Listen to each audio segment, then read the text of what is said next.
that sold me something on eBay that said, hey, it was a handwritten note from a 12-year-old, that said, thank you very much for your purchase. We appreciate it. And it reminded me of when I was 10 years old, except I didn't have eBay and didn't have all these options to buy singles online. So it was refreshing. So it just shows you kind of all generations are the hobby's exploding and the happiness is absurd. Dustin, get in here. Let's tell, Dustin, Dustin, how much happiness has getting into collecting Pokemon and flipping Pokemon been for you?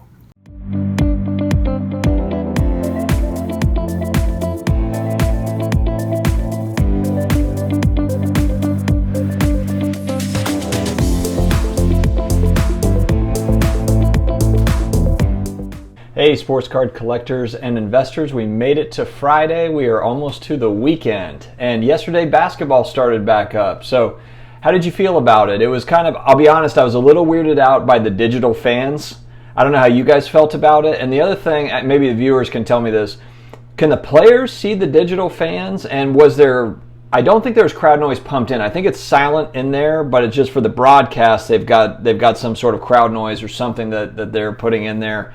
If anybody knows for sure on that, I'd like to hear, but I don't know how I feel about the digital fan thing. I mean, cool thought, cool idea, but as the players are shooting free throws, are they just staring at a wall or green screen or something, or are they looking at what we're seeing on the broadcast? I'd be curious to know that.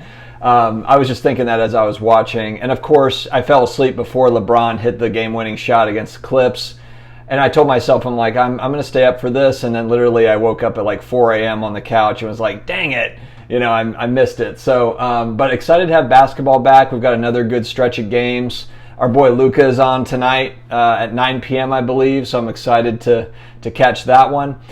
Today, guys, and for those that are new here, let me first kind of go through the spiel. We've got about 170 plus sports card investing, collectibles investing type videos on the channel. And we're always adding more every day. And so if you're looking for that consistent content, please subscribe and we will bring them to you on a daily basis. So today I'm going to talk about just kind of my current thoughts on the sports card market, because we've certainly seen, it's been all over the place. There's so many different variables with everything, but a lot of cards have been going up. And so I wanted to kind of address a few things, some feedback that I've gotten from viewers in debates and so forth that I thought that it was important to address. So the first thing I want to start with are Panini print runs. So, and where I'm kind of basing this conversation on with Panini print runs is I've watched a couple of really, really good interviews. The first one was Sports Card Live with Jeremy. That's another YouTube channel. He runs a really good channel where he does a ton of excellent interviews, typically on a weekly basis. He does a couple. But he had on a product manager with Panini a few weeks ago. It was a really, really good interview. And the print run stuff, it always comes up, I think, when anyone is talking to Panini. And there's not really usually any clear answers from them. Because of competitive information, they're not going to come out with, their print runs, and I totally understand that. But the more interviews that I keep on seeing with Panini, the other one being Jeff at SCI interviewed, I believe it was Tracy at Panini during the virtual a couple of nights ago. Another great interview, and he touched on it again. He kind of tried to address the print run deal.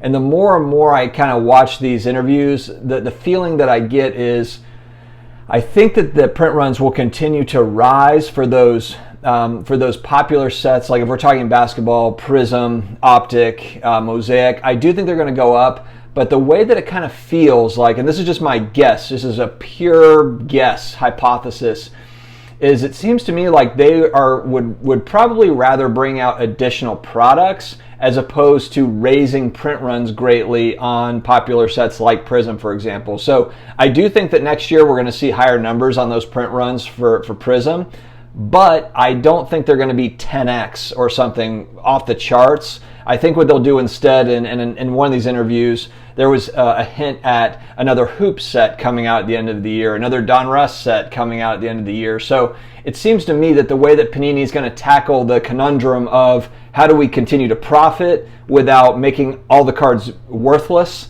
down the road, it seems to me like it's going to just be more set options. And that actually makes a lot of sense, because I I'm not really sure how you completely solve that equation because they're working against each other. The higher the print runs, and we go back to the junk wax era where literally they just printed on demand in every gas station, grocery store, and Walmart, Kmart back then had cards, and there was never a shortage. There was never a time in 1988, 1989 when you were going to look for 89 Donruss baseball and you could not find it on the shelves. Never happened.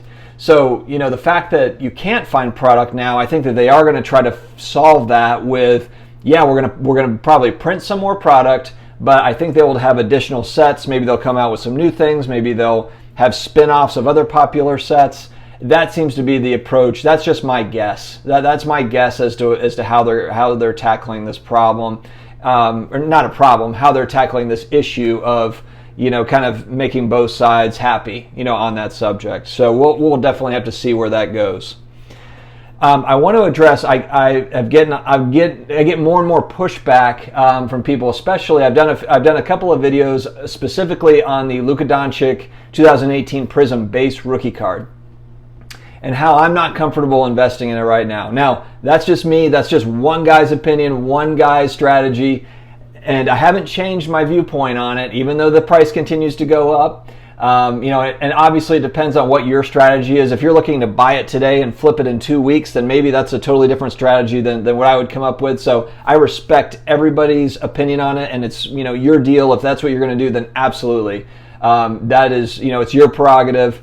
And makes total sense. All I'm saying is just when we're talking about, when I hear that, I've heard this phrase so much recently, these cards will not go down.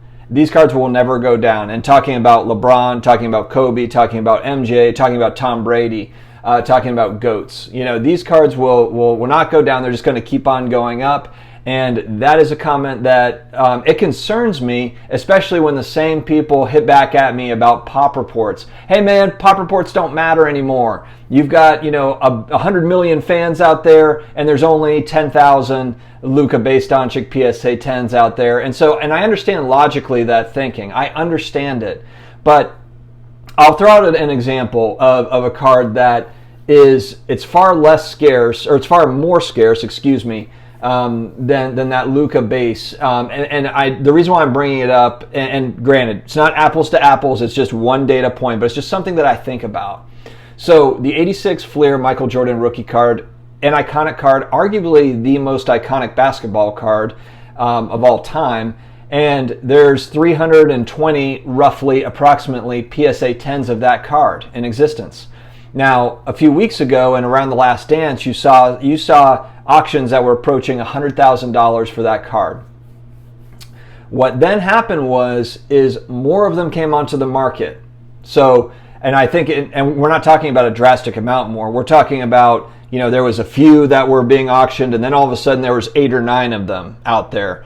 And just having another handful of those out there, it created more supply, not much more. Now we're talking about going from 3 or 4 cards to maybe a dozen cards out there, let's just say, and that brought the prices down. So it never crossed 100,000, I don't believe. Maybe there was one sale that went over 100,000, but I believe they all went in that $95,000 range, 90 to 95. And since then, from what I've seen anyway, and I haven't looked at data over the last week, so forgive me if this isn't up to date, but I've seen the prices come down more in that $70,000, $80,000 range, and it's just simply because a little bit more supply hit the market. And so maybe it caused people to pause a little bit and say, you know what, maybe I don't need to pull the trigger at 95,000 or 105,000. If there's a few more that keep coming out, maybe I can hold and maybe I can get it at 80,000, let's just say. So this is just one thought, one example, one comparison, to where supply and demand, it matters. And when you've got 11,000 and counting PSA 10s out there of that Luka base. Now the Luka Silver is a different story. They are more scarce. They're still not nearly as scarce as that MJ rookie card in a PSA 10, but they're still scarce. So I understand more investability, more focus on that card. It's the base that really worries me, and it's the base that it has continued to climb, but I'm talking about more long term when I'm talking about it. That's one that I feel is for me, that's a vulnerable card to me.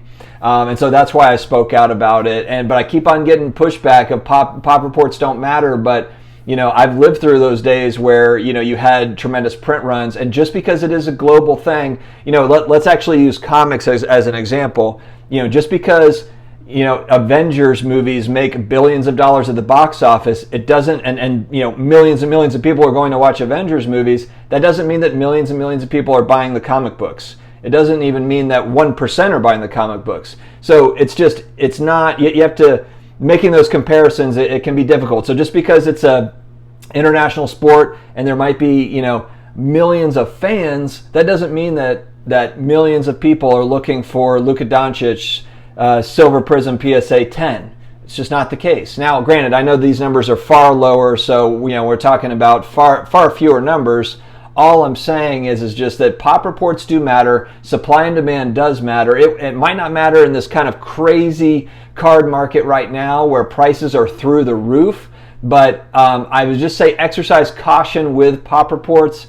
And they're definitely valid and they mean something. So is it everything, the pop report? No, it's not. But to just bypass it as, hey, look, this thing's just going to continue to rise and rise and rise, I think that for me, that's not going to be my strategy. I have to be a little bit more careful. I think pop reports matter. Scarcity is going to matter down the line. And so something to be careful of. I think we learned that too with Project 2020 when the Shore Griffies came out, and then you saw 100,000 of them printed. It was like, oh, okay, all right, maybe this is not going to go for maybe these cards are going to start to kind of stabilize a little bit. So just something to keep in mind. This is kind of more of a stay cautious in the sports card market. It's been so fun. It's very, very fun. Right now and honestly, even just getting back into it with all the new cards and the sets. I mean, the price is going up is a piece of it, but let's be honest. I mean, the cards that are coming out are awesome.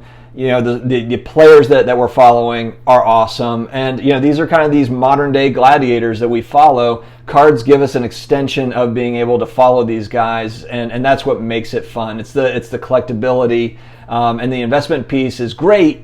But that's not all of it. That's certainly not all of it. The cards themselves are really a fascinating piece of history and a fascinating piece of the player that you are collecting. So anyway, just kind of going on my sports card market. This is kind of how I feel about the current market. Let me know what you guys think. I mean, do you have differing thoughts? Do you have similar thoughts? I just don't want, folks to think that this is a normal deal, because this is something that is not normal in sports cards as far as pricing and as far as, the demand and the interest. It's not normal. I really like that more and more people are getting into the hobby, though. I'm glad that I got back into it because it's way more fun with all the different variables. You have raw cards, you have different parallel sets, you have a lot of graded options, different grading companies that are all legitimate. So there's just so many cool things that the hobby has evolved into. We've got virtual conferences going on, which has never happened before. There's just a lot of cool things. So let me know what you guys think. If you haven't subscribed already, please subscribe, hit the like button, and let's keep this thing going. Thanks, guys. I appreciate it.